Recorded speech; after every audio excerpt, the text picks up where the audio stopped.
lagi sahabat jejak sepatu planters. Pada konten kali ini termasuk konten yang agak berat ini, karena kita akan berbicara tentang tanah. Sebagaimana kita ketahui, ada pekerjaan yang namanya evaluasi kesesuaian lahan ataupun pekerjaan untuk mengevaluasi kapabilitas atau kemampuan lahan. Jadi di perkebunan kelapa sawit biasanya sebelum penanaman kelapa sawit dilakukan evaluasi kesesuaian lahan terhadap tanaman kelapa sawit. Jadi dalam hal ini kita akan mengevaluasi faktor-faktor yang menjadi pembatas terhadap produksi tanaman kelapa sawit di masa yang akan datang.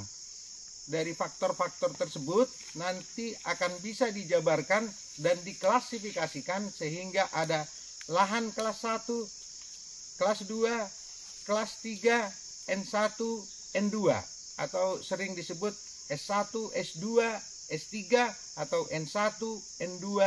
Lahan S1 atau kelas S1 berarti tidak ada faktor pembatas utama. Lahan kelas 2 ada faktor pembatas utama, tapi hanya satu saja. Dan lahan kelas 3 ada beberapa faktor pembatas utama untuk produksi tanaman kelapa sawit. Sedangkan N1 berarti saat ini lahan tersebut tidak sesuai untuk tanaman kelapa sawit, tetapi dengan berbagai teknologi, dengan berbagai manajemen bisa dibuat menjadi lahan yang sesuai untuk tanaman kelapa sawit. Sedangkan N2 adalah permanently not suitable for oil palm, atau artinya secara permanen tidak sesuai untuk tanaman kelapa sawit, misalnya gambut dalam. Nah, apa pentingnya kita mengetahui kondisi tanah, kondisi lahan terhadap produktivitas tanaman kelapa sawit?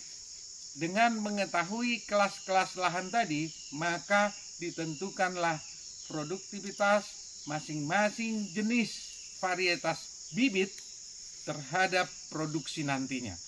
Jadi masing-masing lahan itu mempunyai kemampuan atau kapabilitas untuk memberikan produksi yang tertinggi sesuai dengan faktor-faktor pembatas yang ada di sana.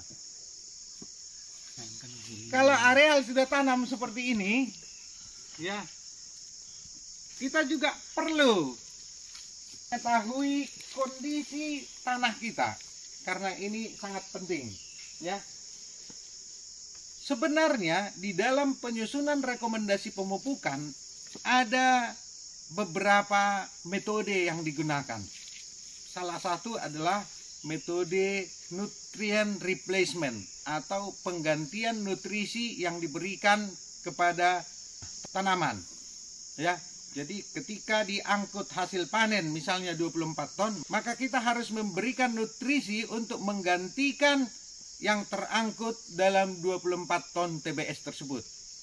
Yang kedua adalah metode yield response atau respon tanaman terhadap nutrisi yang kita berikan. Ini sedikit lebih spesifik dibanding dengan nutrient replacement.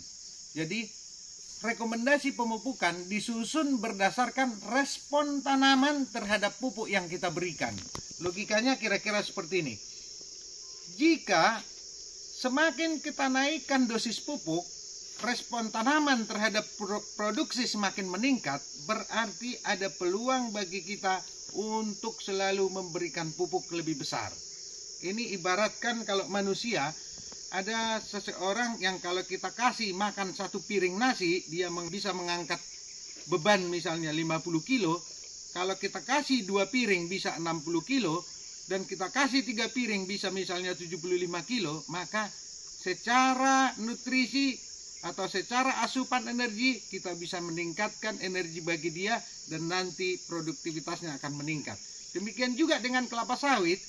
Kalau semakin diberikan jumlah nutrisi sampai batas tertentu, tetap memberikan peningkatan produksi, maka sebaiknya kita memberikan asupan nutrisi yang lebih, ya.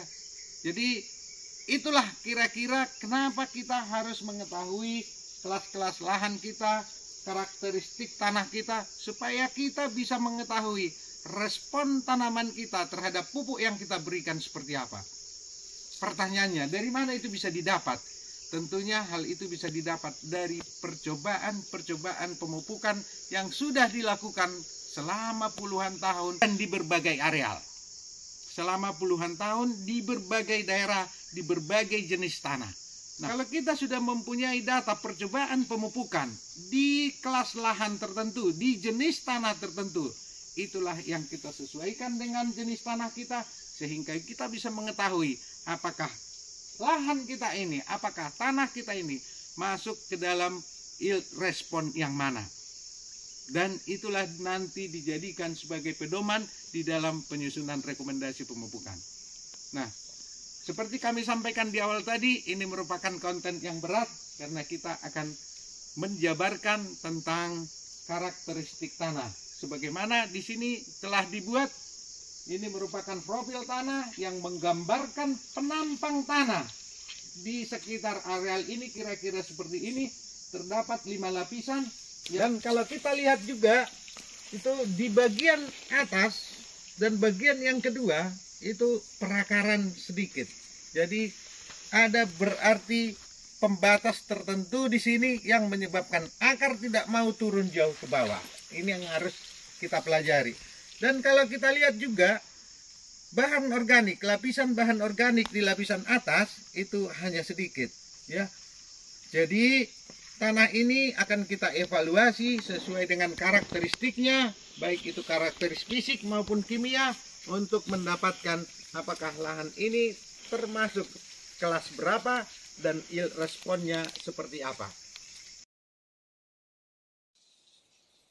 Mari kita lihat sepintas tentang penampang profil tanah atau tubuh tanah, atau sering juga disebut sulum tanah, dan akan kita bahas di konten-konten berikutnya.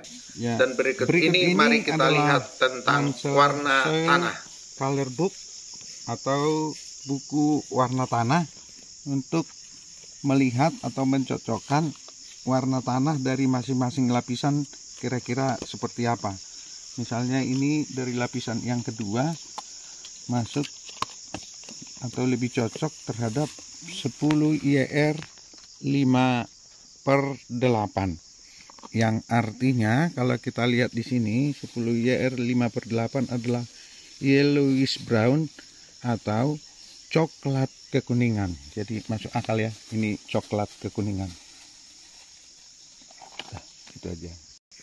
Tentang faktor-faktor pembatas yang kami sebutkan tadi untuk produksi tanaman kelapa sawit akan kita simak di konten berikutnya. Terima kasih. Salam jejak sepatu Planters. Semangat pagi.